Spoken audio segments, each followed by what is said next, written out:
صاحب علم بنے اور پھر باعمل بنے۔ بغیر علم کے عمل کیسے حاصل ہوگا؟ علم کے بغیر عمل کیسے ہوگا؟ کسی شاعر نے کیا خوب کہا کہ جب تم میں علم ہی نہیں تو عمل کیا ہوگا؟ جب تم میں علم ہی نہیں تو عمل کیا ہوگا؟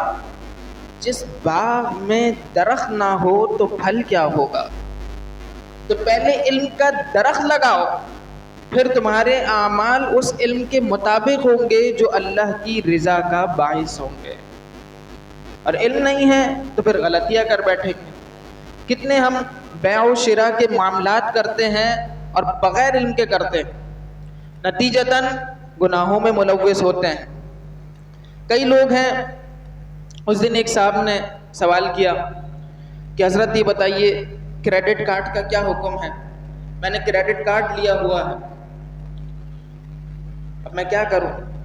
یاد رکھیں آپ کے پاس اس کا ایک آلٹرنیٹ ہے۔ کریڈٹ کارڈ میں آپ کو لون دیا جاتا ہے اور ایک کانٹریکٹ سائن ہوتا ہے کہ اگر آپ نے اس ڈیوریشن میں پیمنٹ نہیں کی تو آپ کے اوپر انٹرسٹ چارج ہوگا۔ حضرت میں انٹرسٹ کے چارج ہونے سے پہلے ہی واپس کر دوں گا، میں وہ مدت ہی آنے نہیں دوں گا، تو کیا اب میرے لیے جائز ہے؟ میں تو ایسے ہی کر رہا ہوں، مدت نہیں آنے دیتا۔ لیکن یاد رکھیں حضور علیہ الصلوۃ والسلام نے لعنت فرمائی، روایت میں آتا ہے لعن رسول اللہ صلی اللہ علیہ وسلم آکل الربا وموکلہ وکاتبیہ وشاہدیہ وقال ہم سواء او کما قال علیہ الصلوۃ والسلام۔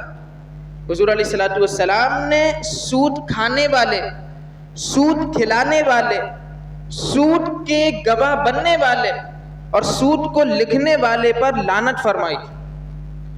یہاں پر سود کا کانٹریکٹ تو سائن کر رہا ہے، اگرچہ یہ کہے کہ میں اس مدت کو آنے ہی نہیں دوں گا، سود چارج ہی نہیں ہوگا، لیکن اس کا کانٹریکٹ سائن کر رہا ہے۔ حضور نے اس کو لکھنے والے، اس پر گواہ بننے والے پر بھی لعنت فرمائی۔ اور کیا پتا کہ کبھی ایسا موقع آ جائے خدا نخواستہ کہ حالات بگڑ جائیں، معاشی تنگی آ جائے اور وہ مدت بھی آ جائے کہ جب انٹرسٹ چارج ہو رہا ہو، اس میں ادائیگی ہی نہ ہو سکے، پھر کیا کریں گے؟ اللہ کو کیا منہ دکھائیں گے؟ تو دوسری بات یہ ہے کہ کریڈٹ کارڈ یہ عام طور پر ناجائز بنیادوں پر ہے، لیکن فیصل بینک نے جو اپنا نور کارڈ نکالا ہے تو یہ کریڈٹ کارڈ، لیکن اس میں تبرک کا موڈ آف فائننس یوز ہوا ہے کہ جو شرعاً جائز ہے۔ تو اگر اس بینک کا کسی نے لیا ہے کریڈٹ کارڈ تو چلیں وہ تو جائز ہے، لیکن عام طور پر جو کریڈٹ کارڈز ہمارے یہاں پائے جاتے ہیں تو وہ عدم جواز کے حکم میں داخل ہوں گے۔ عزیزان گرامی، اس کے علاوہ شریعت نے آلٹرنیٹ بھی تو دیا ہوا ہے جس کو ہم ڈیبٹ کارڈ کہتے ہیں۔ اس میں آپ کے اماؤنٹ میں جتنی رقم ہے اتنی ہی ادا کر دیں گے، اس سے زیادہ آپ استعمال نہیں کر سکتے ہیں۔ تو اس میں نہ تو قرض کا معاملہ ہوا، اور جب قرض نہیں ہے تو سود کا معاملہ بھی شامل نہیں ہے، لہٰذا ڈیبٹ کارڈ یوز کریں۔ جب آلٹرنیٹ ہے تو اس کی طرف جائیں، لیکن چونکہ معلوم نہیں ہوتا، چونکہ علم نہیں ہوتا تو پھر غلطیوں میں مبتلا ہوتے ہیں، اور پھر نتیجہ وہ ہے جو ہم اپنی سوسائٹی میں دیکھ رہے ہیں۔ پیارے ساتھیوں اور دوستوں، حضور علیہ الصلوۃ والسلام نے ارشاد فرمایا، عن انس رضی اللہ تعالی عنہ قال قال رسول اللہ صلی اللہ تعالی علیہ وسلم طلب العلم فریضۃ علی کل مسلم او کما قال رواہ المسلم۔ حضرت انس روایت کرتے ہیں کہ جانے دو عالم علیہ السلام نے ارشاد فرمایا کہ علم حاصل کرنا ہر مسلمان پر فرض ہے، ہر مسلمان کے لیے لازم قرار دے دیا، ضروری قرار دے دیا۔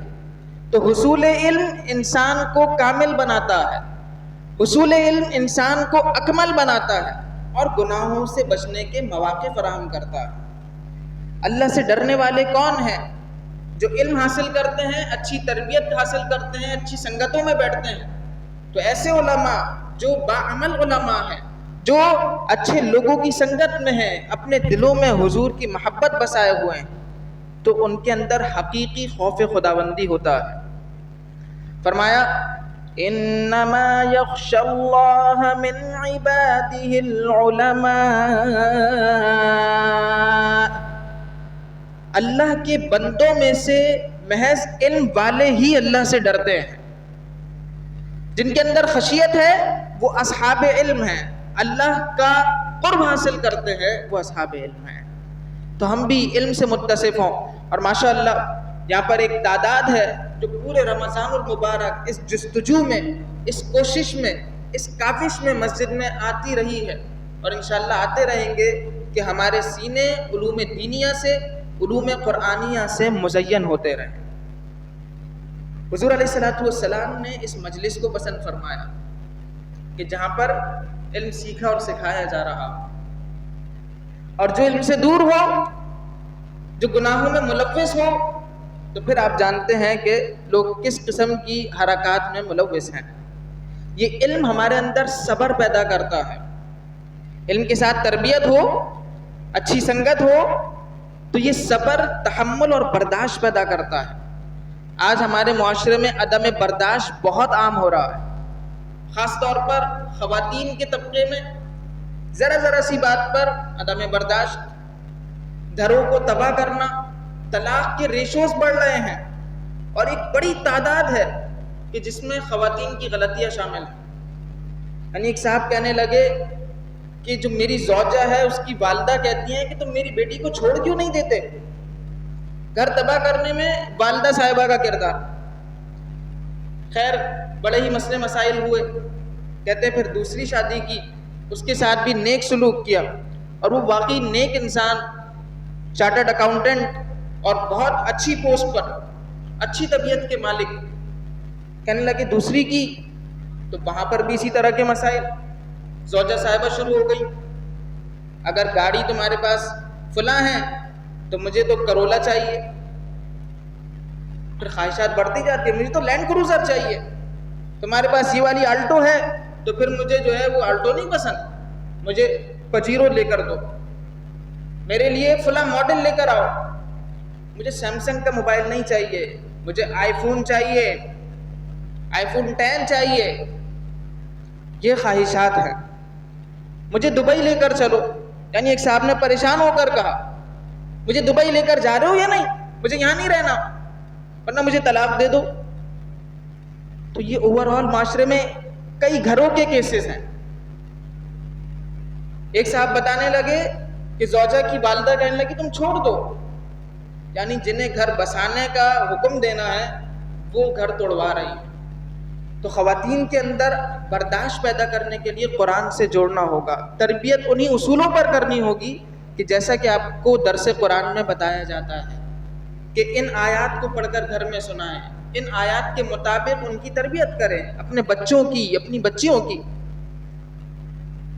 کیا آیات آئی ہیں، فالصالحات قانتات حافظات للغیب بما حفظ اللہ. یہ اوصاف خواتین میں ہو، اچھے اوصاف مردوں میں ہو، تو اس ساری ہدایت رہنمائی ہمارے لیے موجود ہے. ضرورت اس بات کی ہے کہ ہم اس کی طرف آ جائیں، بس اس چیز کی ضرورت ہے. تو پھر روایت میں آتا ہے عبداللہ ابن عمرو رضی اللہ تعالی عنہ ان رسول اللہ صلی اللہ علیہ وسلم مر بمجلسین فی مسجدہ. حضرت عبداللہ رضی اللہ عنہ روایت کرتے ہیں کہ جانب دو عالم علیہ السلام اپنی مسجد میں 2 مجلسوں کے پاس سے گزرے. مسجد نبوی ہے، کیسا خوبصورت منظر ہوگا، سرکار کی ذات ہے اور سامنے مقدس اصحاب ہیں اور مجالس لگائے ہوئے ہیں. مر بمجلسین فی مسجدہ فقال، فرمایا کلاہما علی خیر، دونوں بھلائی پر ہیں، دونوں کی تعریف فرمائی. میں اما ہؤلائی فیدعون اللہ ویرغبون الیہ ان شاء اعطاہم وان شاء منعہم. میں یہ لوگ یہ اللہ کو پکار رہے ہیں، اللہ کو پکار رہے ہیں، ویرغبون الیہ اس کی طرف رغبت رکھتے ہیں، اللہ سے مانگتے ہیں، اس کی طرف رغبت رکھتے ہیں. اللہ چاہے تو عطا فرما دے اور چاہے تو منع فرما دے. یہ بادشاہ ہے نا، جیسا چاہتا ہے، جس کے ساتھ چاہتا ہے وہ جانتا ہے کہ اس کے لیے کیا بہتر ہے. ان شاء اعطاهم وان شاء منعهم. اللہ کو یاد کر رہے ہیں, اس کی طرف رغبت رکھتے ہیں, وہ چاہے تو عطا کر دے, چاہے تو روک دے, منع فرما دے. فرمایا اما هؤلاء, یہ لوگ یتعلمون العلم والفقہ ویعلمون الجاہل, یہ لوگ علم حاصل کر رہے ہیں, علم سیکھ رہے ہیں, فقہ سیکھ رہے ہیں, اور نہ جاننے والے کو سکھا رہے ہیں. فرمایا فہم علی خیر, یہ لوگ بہتر ہیں. ان کی مجلس کو بہتر قرار دیا. اور حضور علیہ السلام نے ارشاد فرمایا انما بعثت معلما, میں معلم, ٹیچر, مدرس بنا کر بھیجا گیا. قال ثم جلس فیہم, پھر ان کے درمیان میں بیٹھ گئے. تو دونوں ہی مجالس اچھی تھیں. ایک ذکر خداوندی اس کی یاد میں لگی ہوئی تھی, اس کی طرف رغبت رکھتے تھے, اور دوسرے لوگ علم سیکھ رہے تھے, دین کا تفقہ حاصل کر رہے تھے, دین کی سمجھ بوجھ حاصل کر رہے تھے. حضور علیہ الصلوۃ والسلام نے اسے زیادہ پسند فرمایا اور ان کے درمیان میں بیٹھ گئے. تو اگر ہم چاہتے ہیں کہ سرکار علیہ الصلوۃ والسلام کی پسندیدگی اختیار کریں تو اللہ کو بھی کثرت سے یاد کریں, اس سے مانگتے بھی رہیں, اور علم دین کے حصول میں مشغول رہیں. قرآن مجید پڑھیں, اس کو سمجھیں, اس پر عمل پیرا ہوں, مسئلے مسائل جو ضرورت کے مسائل ہیں ان کو حاصل کریں, ورنہ پھر وہی معاملات کہ جو سوسائٹی میں ہمیں درپیش ہیں. پھر ہر طرح کے لوگ ہمارے سامنے بیان کریں گے اور ہم کہیں گے کہ آمنا وصدقنا, تم نے جو کہا ہم اس پر ایمان لے آئے, اس کی تصدیق کر دی. دیکھتے نہیں ہیں کہ بیان کرنے والا کون ہے. اور طرح طرح کے لوگ اس وقت باقاعدہ پیڈ ہیں, کسی کو ڈالر دیے جا رہے ہیں, کسی کو پاؤنڈز دیے جا رہے ہیں کہ دین کے بارے میں ایسی باتیں کرو. میڈیا پر ان کو بٹھایا جا رہا ہے, ان کو الیکٹرانک میڈیا کی زینت بنایا جاتا ہے, سوشل میڈیا کی زینت بنایا جاتا ہے, پرنٹ میڈیا کی زینت بنایا جاتا ہے. اسکولز, کالج, یونیورسٹیز میں لیکچرز کو پیڈ کیا جاتا ہے باقاعدہ, الگ سے NGOs فنڈز کرتی ہیں کہ تم اس طریقے سے لوگوں کی ذہنی حالت خراب کرو, دین سے اس انداز میں متنفر کرو. آتا ہے ان ھذا العلم دین, بے شک یہ علم دین ہے. فانظروا عمن تأخذون دینکم, تو تم دیکھ لو کہ کس سے دین حاصل کر رہے ہو. کسی پلمبر سے حاصل کر رہے ہو, کسی انجینئر سے حاصل کر رہے ہو, کسی درزی سے حاصل کر رہے ہو, کسی پان والے سے حاصل کر رہے ہو, یہ اصحاب علم جو حقیقی وارثین انبیاء ہیں ان سے حاصل کر رہے ہو. یہ دیکھ لو, فانظروا عمن تأخذون دینکم, دیکھ لو کس سے علم سیکھ رہے ہو, کس سے اپنا دین حاصل کر رہے ہو. تو یہ بہت ضروری بات ہے. اپنی زندگیوں کو, اپنے گھروں کو اسی سے متصف کریں, اسی سے سجائیں. کیا ہی اچھا ہو کہ روزانہ ہم درس قرآن سننا شروع کر دیں. الحمدللہ ہمارے جو خلاصہ تراویح کے سیشنز ہیں, روزانہ کوئی ایک سیشن آپ یوٹیوب پر نکالیں, اس کو سننا شروع کر دیں, گھر والوں کو سنائیں, راہ ہدایت سب کے لیے آسان کریں. اسی طرح تدبر قرآن کے نام سے پورے قرآن کی تفسیر باقاعدہ موجود ہے, وہ یوٹیوب سے ڈاؤن لوڈ کریں یا اس کو ویسے ہی سرچ کر لیں اور اس پر سنیں کہ اللہ فرماتا ہے کیا ہے. احکام شرع کو سمجھیں اور پوچھیں. بعض لوگ کہتے ہیں کہ ٹائم ہی نہیں ہوتا اور آپ سے رابطہ نہیں ہو پاتا, تو بعد از نماز آپ ملاقات کر کے مسائل معلوم کریں کہ اللہ فرماتا کیا ہے, میری سچویشن یہ ہے, اس میں حکم شرع کیا ہوگا. غلط کاموں میں ملوث. اللہ تعالیٰ پاکیزگی کو ہی پسند فرماتا ہے, قلب کی طہارت کو پسند فرماتا ہے, اعمال میں اچھائی کو پسند فرماتا ہے.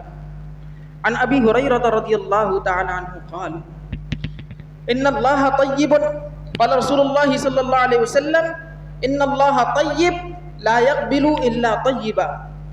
جناب ابو ہریرہ رضی اللہ عنہ روایت کرتے ہیں کہ جان دو عالم علیہ السلام نے ارشاد فرمایا کہ بے شک اللہ پاک ہے اور پاک کو ہی پسند فرماتا ہے.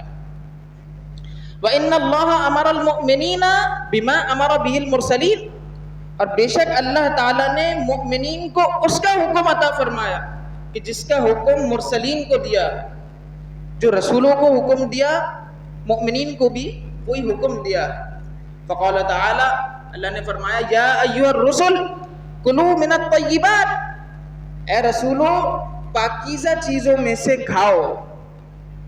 تو یہی حکم دیگر مؤمنین کو بھی دیا ہے.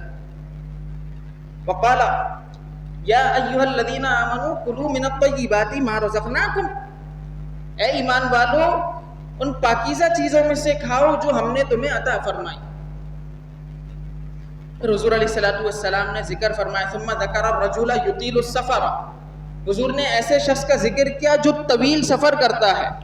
اشعث اغبر یمد یدیہ الی السماء یا ربی یا ربی یا ربی یا ربی، طعمه حرام مطعمه حرام ومشربه حرام وملبسه حرام وغذي بالحرام فأنا يستجاب لذلك كما قال عليه الصلاة والسلام رواه المسلم.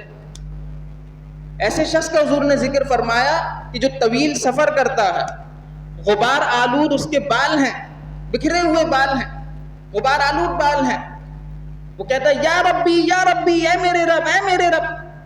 اور حالت کیا ہے؟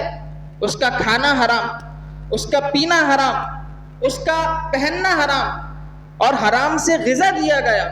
حضور نے فرمایا انا یستجاب لذلک، اس کی دعا کیسے قبول ہوگی، کیسے قبول کی جائے؟ تو ہم سارے کام کر رہے ہوتے ہیں، گناہوں میں ملوث ہیں، حرام لین دین، جھوٹ بھی بولیں گے، خیانت بھی کریں گے، رشوت کا بازار بھی گرم کریں گے، دھوکہ دہی بھی کریں گے، اور اس کے بعد اللہ کو یاد کریں گے اور کہیں گے ہماری دعا قبول کیوں نہیں ہوتی؟ کبھی ہم نے اپنے آپ پر غور کیا ہمارا کھانا کیسا ہے، ہمارا پینا کیسا ہے، ہمیں جو غذا دی جا رہی ہے، ہمارے بچوں کو جو غذا دی جا رہی ہے وہ کیسی ہے؟ خدا نہ خواستہ اگر حرام کا لقمہ جا رہا ہے تو وہ بچے بعد میں والدین پر چڑھتے بھی ہیں، ان سے بدسلوکی کرتے بھی ہیں. اور ایک وجہ بدسلوکی کی یہ بھی ہوتی ہے، والدین غور کریں کہ کہیں انہوں نے حرام کا لقمہ تو نہیں دیا، کیونکہ ایک وجہ یہ بھی ہے جس کی وجہ سے معاشرتی بیماریاں ہیں، بربادیاں ہیں اور خرابیاں ہیں. تو کیسے پتہ چلے گا؟ علم سے مزین ہو اور عمل سے متصف ہو جائیں. جب علم کو عمل سے جوڑ دیں گے تو یہ ایک حسین سنگم ہوگا جو جنت کے راستے پر لے جائے گا، دل کو پاکیزگی ملے گی. عزیزان ملت اسلامیہ، حضور علیہ الصلوۃ والسلام نے ایسوں کو پسند فرمایا جو مجالس علم میں آتے ہیں. تو میں آپ سب کو دعوت دیتا ہوں کہ پورے رمضان المبارک ہمارا خلاصہ تراویح، خلاصہ قرآن چلتا رہا، اس کو دیکھیں، اس کو سمجھیں اور اس میں شامل ہوں. اور انشاءاللہ 27ویں شب کو ختم قرآن کی محفل، جو ختم فرقان کی محفل ہے، جو کلام رحمان کی محفل ہے، جو علم و عرفان کی محفل ہے، جو اللہ کا قرب حاصل کرنے کی محفل ہے، تو اس میں ضرور شامل ہوں. اور اس میں کیا میسج دیا جائے گا، وہ ہماری زندگیوں کو کیسے معطر کرے گا، اس میں ضرور شامل ہوں. انشاءاللہ 27ویں کو ختم قرآن ہے، تو قرآن کے فیض سے مستفیض ہونے کے لیے، دعاؤں کی قبولیت کے لیے ضرور اس میں شامل ہو جائیں. رات کو بھی محفل ہے 2 بجے، اس میں بھی جو آ سکتا ہے ضرور اس میں بھی شامل ہونے کی کوشش فرمائیں. سرکار علیہ الصلوۃ والسلام کے اصحاب ایک ایک حدیث کے لیے طویل سفر کرتے تھے. چنانچہ روایت میں آتا ہے عن کثیر ابن قیس قال کنت جالسا مع ابی الدرداء فی مسجد دمشق. حضرت کثیر بن قیس کہتے ہیں کہ میں جناب ابو درداء رضی اللہ عنہ کے ساتھ دمشق کی ایک مسجد میں بیٹھا ہوا تھا. دمشق کہاں ہے بولیے؟ ڈمیسکس شام میں، سیریا میں؟ بولیے. تھکے ہوئے تو نہیں ہیں، روزہ تو نہیں لگ رہا. دمشق کہاں ہے؟ ملک شام میں. کہتے کنتو جالسا مع ابی الدرداء فی مسجد دمشق فجاءہ رجل، ایک شخص آیا، قال انی جئتک من مدینۃ الرسول صلی اللہ علیہ وسلم لحدیث بلغنی انک تحدث عن رسول اللہ صلی اللہ علیہ وسلم. کہتا ہے کہ میں مدینۃ الرسول صلی اللہ علیہ وسلم سے آ رہا ہوں. اور کیوں آ رہا ہوں؟ کیونکہ مجھے پتہ چلا ہے کہ آپ حضور سے ایک حدیث بیان کرتے ہیں. میں ایک حدیث سیکھنے کے لیے، سننے کے لیے، سمجھنے کے لیے، اس کا فہم حاصل کرنے کے لیے مدینۃ الرسول سے شام کی سرزمین پر دمشق کی مسجد میں آ رہا ہوں۔ اچھا، کوئی اور بھی کام ہو سکتا ہے کوئی تجارت کرنی ہو اور سوچا ہو کہ میں ساتھ ساتھ حدیث بھی سن لوں گا۔ کہتے ہیں ما جئت لحاجت، میں کسی اور حاجت کی وجہ سے نہیں آیا ہوں، صرف ایک حدیث آپ روایت کرتے ہیں، میں اس کو سننے کے لیے آیا ہوں۔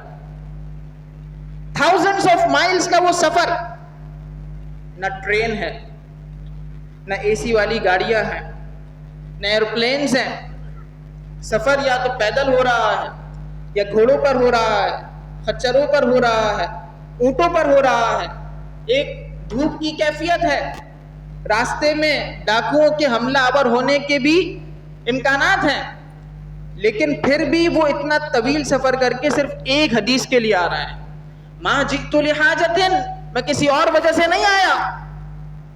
جب حضرت ابو درداء رضی اللہ عنہ نے یہ بات سنی تو فرماتے ہیں قال انی سمعت رسول اللہ صلی اللہ علیہ وسلم یقول، بے شک میں نے رسول اللہ صلی اللہ علیہ وسلم کو فرماتے ہوئے سنا کہ من سلک طریقا یطلب فیہ علما سلک اللہ بھی طریقا من طرق الجنہ، جس نے علم حاصل کرنے کے لیے راستہ طے کیا تو اللہ تعالیٰ اسے جنت کے راستوں میں سے ایک راستے پر چلائے گا۔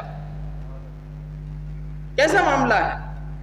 اور فرمایا ان فضل العالم علی العابد کفضل القمر لیلۃ البدر علی سائر الکواکب، اور فرمایا ان الملائکہ لتضع اجنحتها رضا لطالب العلم، کہ عالم کے لیے ان الملائکہ لتضع اجنحتها رضا لطالب العلم، طالب علم کی رضا حاصل کرنے کے لیے ملائکہ فرشتے اپنے پروں کو بچھا دیتے ہیں۔ وہ آئے تھے حدیث سننے کے لیے، حضرت ابو درداء حدیث بیان کر رہا ہے، تو معصوم مخلوق اصحاب علم کے لیے جو علم سیکھنے کے لیے جا رہا ہے، علم کی جستجو میں جو لوگ جا رہے ہیں، ان کے لیے اپنے پروں کو بچھا رہے ہیں۔ کیسا پروٹوکول مل رہا ہے۔ اور فرمایا ان العالم یستغفر له من فی السماوات ومن فی الارض، کہ عالم کے لیے جو کچھ آسمانوں میں ہے اور جو کچھ زمین میں ہے دعائیں مغفرت کرتی ہے۔ والحیتان فی جوف الماء، اور مچھلیاں پانی میں اس کے لیے دعائیں مغفرت کرتی ہیں، پانی میں مچھلی دعائیں مغفرت کرے۔ اور پھر حضور علیہ السلام نے ارشاد فرمایا ان فضل العالم علی العابد کفضل القمر لیلۃ البدر علی سائر الکواکب، یو کما قال، کہ عالم کی فضیلت عابد پر ایسی ہے جیسے 14ویں رات کے چاند کی فضیلت سارے ستاروں پر ہے۔ 14ویں رات کا چاند ہو، سب ستاروں پر ایک دولہا لگ رہا ہوتا ہے۔ چاند تو ویسے ہی عظمت کا ایک نشان ہے، خوبصورتی کا نشان ہے، اس کی فضیلت جیسے سارے ستاروں پر ہے، یہی فضیلت عالم کی عابد پر ہے۔ ہم پہچان نہیں سکتے کہ کتنا اللہ نے رتبہ دیا اصحاب علم کو، تو جو اصحاب علم ہیں ان کی طرف رجوع کریں، ان سے رابطہ کریں کہ ہم نے علم کیسے سیکھنا ہے، ہمارے یہ مسائل ہیں، پوچھیں تو صحیح۔ جب معلوم نہیں کریں گے تو علم کیسے سیکھیں گے؟ اور جس کثرت سے علماء اس دنیا سے رخصت ہو رہے ہیں، اسی قدر ضرورت ہے کہ اچھے علماء کو تیار کیا جائے۔ قیامت کی نشانیوں میں سے علماء کا اٹھ جانا ہے۔ اللہ تعالیٰ ایسے علم نہیں کھینچ لے گا، ان اللہ لا یقبض العلم انتزاعا، اللہ تعالیٰ کھینچ نہیں لے گا علم کو تو سینے سے کھینچ لیا جائے، ایسے تو نہیں ہوگا، بلکہ اللہ تعالیٰ ان کو کھینچے گا بقبض العلماء، علماء کی موت کے ذریعے سے علم کو دور کر دیا جائے گا، کھینچ لیا جائے گا، یہاں تک کہ لوگوں کو علماء نہیں ملیں گے۔ اتخذ الناس رؤوسا جہالا، لوگ جاہلوں کو اپنا سردار بنا لیں گے، پھر وہ خود بھی گمراہ ہوں گے اور دوسروں کو بھی گمراہ کریں گے۔ تو آئیے علم کی طرف آئیے، علم حاصل کیجئے، سرکار علیہ السلام کی میراث یہی ہے۔ اور میرے لیے دعا کیجئے کہ انشاءاللہ بندہ ناچیز کا یہ ارادہ ہے، اللہ تعالیٰ اخلاص دے، خلوص نیت دے اور ہمیں کامیابی دے کہ ہم ایک بین الاقوامی سطح کا عالی شان ادارہ مسلمانوں کے لیے قائم کرنا چاہتے ہیں، کہ جہاں پر اسکولز کے، کالجز کے، یونیورسٹیز کے جو اسٹوڈنٹس ہیں وہ پڑھیں، علوم اسلامیہ سیکھیں، خواتین سیکھیں، اور معاشرے کو بہترین فرد تیار کر کے دیے جائیں۔ جو اس وقت معاشی مسائل ہیں، جو معاشرتی مسائل ہیں، جو شرعی مسائل ہیں، جو فقہی مسائل ہیں، دین کے حوالے سے جو فتنے پیدا کیے جا رہے ہیں، ان کو کیسے دور کیا جائے، ایسے علماء، ایسے مفتیان کرام انشاءاللہ تیار کیے جائیں۔ اور اعلیٰ طرز کا شہر کے درمیان میں ہمیں ایک فزیکل انسٹیٹیوٹ قائم کرنا ہے، تو آپ حضرات میں سے جس سے ہو سکے خوب گڑ گڑا کر رمضان کی ان ساعات میں دعائیں کریں، التجائیں کریں، اپنے مرحومین کے ایصال ثواب کے لیے اس حوالے سے کوشش کریں۔ حضور علیہ السلام کی جو حدیث ہے، اب وہ سنتے جا رہے ہیں، مدینے سے آئے ہوئے ہیں، سنتے جا رہے ہیں۔ پھر حضرت ابو دردہ فرماتے ہیں کہ العلماء ورثۃ الانبیاء، علماء انبیاء کے وارث ہیں۔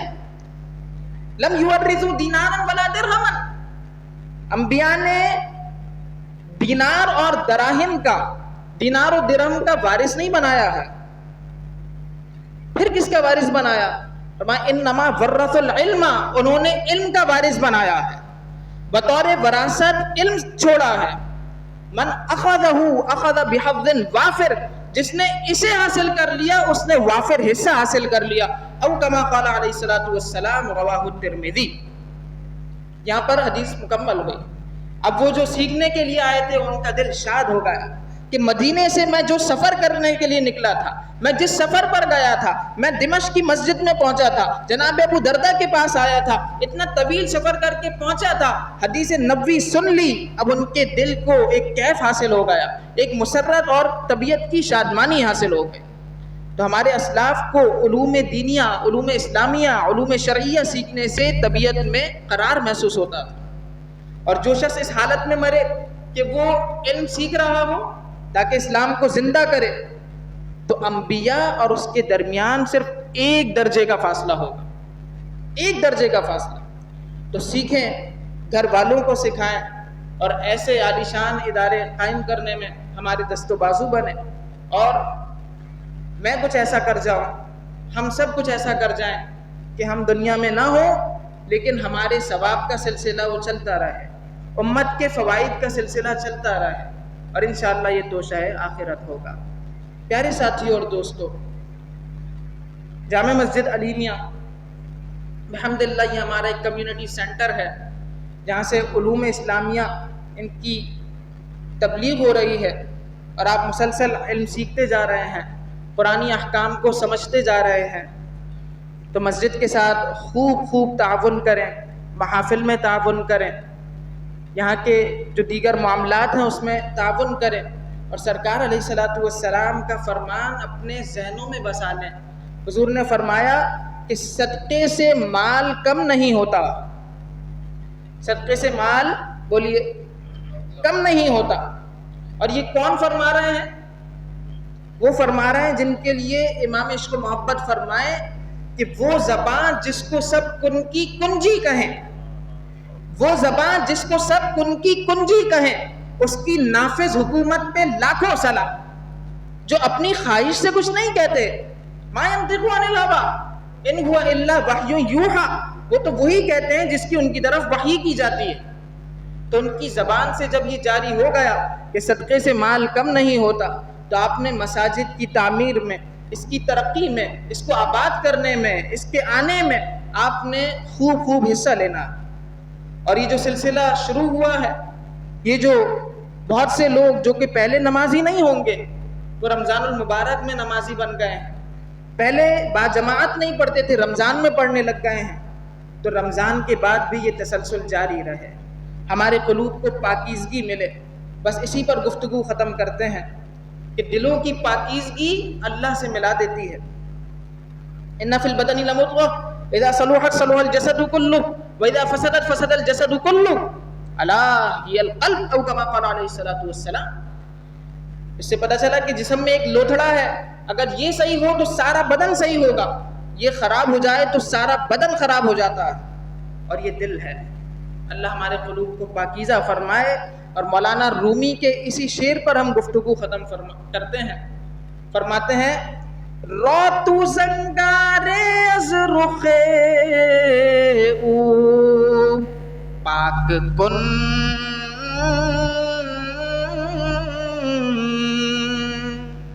اے طالب الہی، اے اللہ کی رضا کو طلب کرنے والے، تو اس کا نور حاصل کرنا چاہتا ہے، پہلے اپنے دل سے زنگار کو، اس زنگ کو صاف کر لے.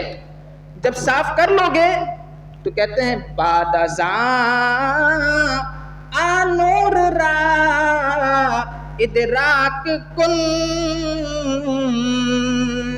اس کے بعد اللہ کی معرفت کا نور تم حاصل کر لو گے.